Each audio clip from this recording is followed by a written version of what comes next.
hopefully you can see my screen. So in order to install the Adbotiq, all you need to do is to double click on it.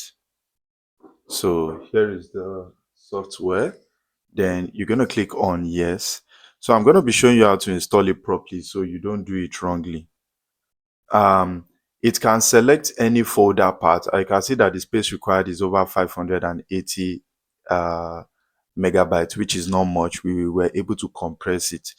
So I will advise you get a VPS server. If you don't have a VPS server, head over to our website, which is adbotiq. You can go through adbotiq.software, or you can just go to allspeedhosting.com. Then in Allspeed Hosting, you can access VPS server. I will recommend you get VPS server to run the bot because it needs a lot of resources. So click on members, then you can click on product, then click on virtual private server.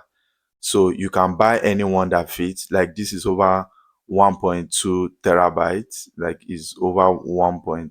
Yes, it's over 1.2 terabytes. This 960 gigabyte is 400. So yeah, even if you are going for the basic of 8 gigabytes of RAM, it has over 160 gigabyte storage. But you need to make sure you have enough storage if you want to create a lot of bot profiles. There's even a setup we did to control your storage to make sure your bot doesn't consume your storage and you still retain your capacity. Now, what I will recommend is when you're installing the bot, make sure you install it in your document. Install it in document folder. I created a folder in document and I called it installer.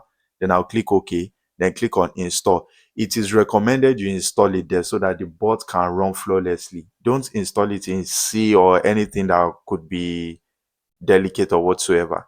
Just install it in the document folder.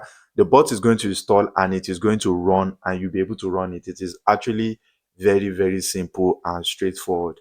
So once you install the software, you'll be able to launch the software and you'll be able to access it. So that's how simple it is. So after installing the bot, you'll be able to enter your credentials. So your credentials are your login details.